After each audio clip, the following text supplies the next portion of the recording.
Gentlemen, we have called you together to inform you that we are going to overthrow the United States government. Do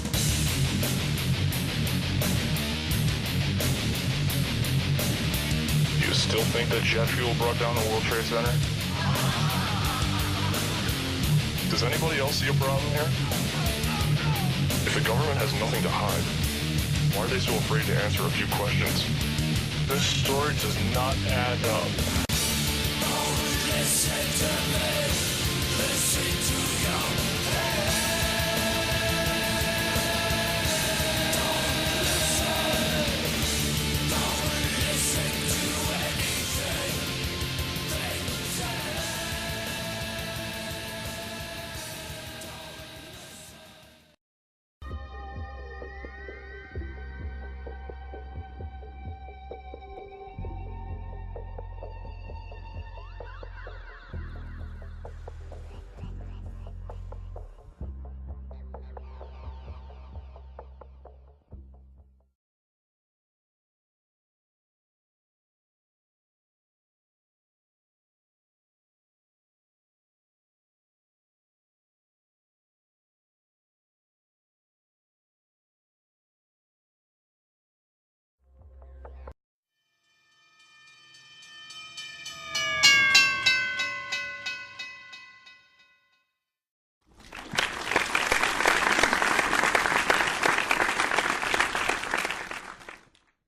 Gentlemen, we have called you together to inform you that we are going to overthrow the United States government. Do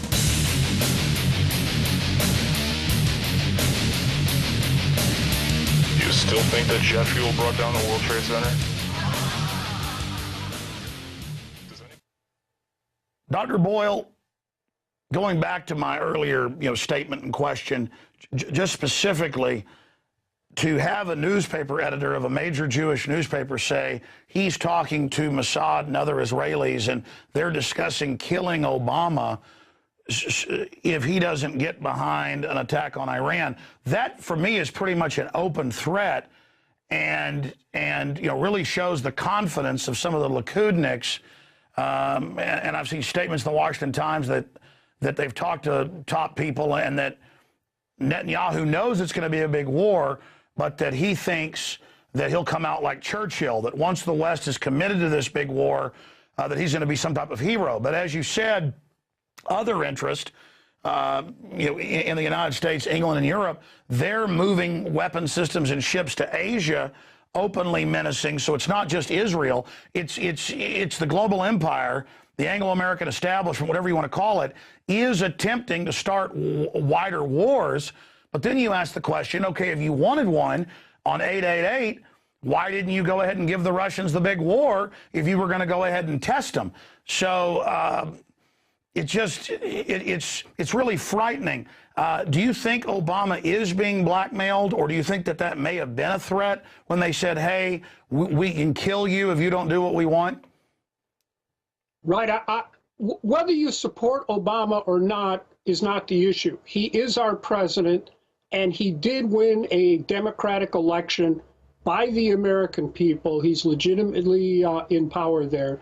And we certainly can't tolerate or support him being assassinated by anyone, especially by a foreign government. And the reason this rhetoric is so dangerous is that this was exactly the same type of rhetoric we saw in Israel before Prime Minister Rabin was assassinated to prevent the Syrian peace treaty. So, yes, this has to be taken quite seriously here in the United States. And also, if you follow the Israeli press in English, which I do, the language over there is deplorable. But the same thing happened on Rabin, and that is why we have to take it very seriously. I understand the Secret Service is investigating this fellow, but I suspect he is only the tip of the iceberg. And well, yeah, this has got to be discussed on a very wide scale for him to feel confident enough to come out and say, I'm talking to people in Mossad and this is being discussed. I mean, even if they were planning something like that, why would he be shooting his mouth off? It shows just a crazed confidence. Or was it a way to threaten Obama? It was probably both. It was an implicit threat to Obama that if he stands in the way of a war against Iran, he could be assassinated, and also simply the arrogance of power.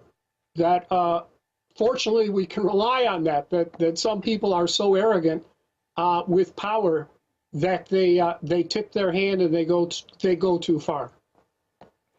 So wow. I mean, we have to take this threat quite seriously, because it was the same type of rhetoric that preceded the murder and assassination by Rabin all over Israel, and Likud was actively participating in that rhetoric and it basically inciting the murder and assassination of Rabin to prevent a peace treaty with Syria and any further development of a peace process. And I can assure you, being at the Middle East peace negotiations, I advised both the Palestinians and the Syrians. We could have had peace and this whole issue wrapped up peacefully if Rabin had not been assassinated, had won that election, had concluded that peace treaty with Syria, moved on to Lebanon, and then a final agreement with the Palestinians. That could have all been done, by, I don't mean to speak quickly here, but certainly the peace treaty with Syria was ready to go in late 1995. What is Likud's, for people that haven't studied it like you, a person who's been involved in all this, what does Likud really stand for? I mean, do they just want to keep basically a quasi-military state in Israel where they can get their no-bid contracts and things, kind of like our military-industrial complex? Well, they want the whole West Bank, all of Jerusalem, and the Golan Heights for starters. Whether they really want to move on to Jordan from there, I can't say. As you know, the sentiments in Israel is like, let's also move on to Jordan. Some of them do believe that Jordan is given to them by God as well. But I think Likud right now just wants all that territory to themselves, and all the rest is simply rhetoric. As long as Likud was in power, there was never any good faith negotiations with anyone under these peace negotiations, sponsored, by the way, by the United States government. It really took place under Rabin and Labor. And remember, Rabin was a general, and I think I'm not saying he was necessarily a highly principled man, but he was strategic, and he could view it as a military situation that peace was in Israel's interest. So let's cut a deal here. But he was offed. That was that, and that is the dangers with this rhetoric, these threats to Obama. It happened to Rabin. It could happen to Obama, sure. And of course, I deplore that. But you could imagine the chaos that would be set off in this country if the president were to be assassinated by anyone. Well, obviously, it's going to be a USS Liberty or Levant affair type deal. I mean, if the Mossad or somebody did kill Obama, they're going to make it look like Arabs did it or some right-wing group here domestically. I mean, I don't see elements in Israel killing Obama and then actually taking the blame themselves for it. What's your view on that statement? Well, we do know that in the first bombing of the World Trade Center, not the 9/11 one, there was a Mossad agent running it by the code name of Cindy. You can even read that in the New York Times. And she disappeared. No one knows what happened to her. So I think you're right that they will not do this directly. They would use Arabs or others as front people and stand back. Right. So, I mean, Obama is a Manchurian candidate type of person. They would get. Yeah. Yes. I mean, Obama is losing value by the minute for the establishment. We know that there's all those Likudniks and eargun people all in his office. And if I was President Obama, I mean, I would be concerned because, I mean, these folks have shown they will take action. They're not usually shooting their mouths off. And let me tell you, I'm actually worried about Obama because that could be a false flag. I've always said killing Obama could be a false flag, and it could be done by any of these special interest groups. I don't have an obsession, with blaming Israel and perseverating all day, but you've got to point out, you've got to be honest, Israel right now is at the center of the storms that are swirling around and demanding this Iran situation. And let me tell you, folks, if Obama does get killed, immediately just don't go with the official story that it's Arabs or whatever. Right. I think it would be a catastrophe if anything were to happen to Obama, and we would see a massive escalation of the police state here in the United States as well. So it's a very dangerous situation indeed. I saw on the wire services this morning that someone was just apprehended in a plot, an alleged plot to kill Obama. Again, whatever you think of him or even Bush Jr., they are our presidents, and we cannot be conducting politics here by having our leaders murdered. I still personally remember the tragedy after President Kennedy, and we really don't know who was behind the assassination of President Kennedy and precisely why. Sure. Obviously, that's still debated. But here's an example. You're on a no-fly list for suing the government and things for violating civil rights. You're harassed, and you're a prestigious guy, held a lot of top positions.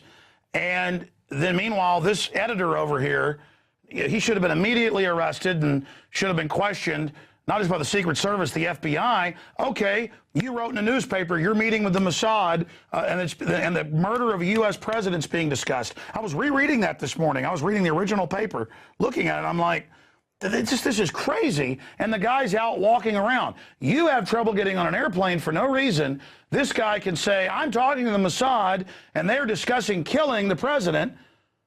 And then he's not in trouble. It's wild.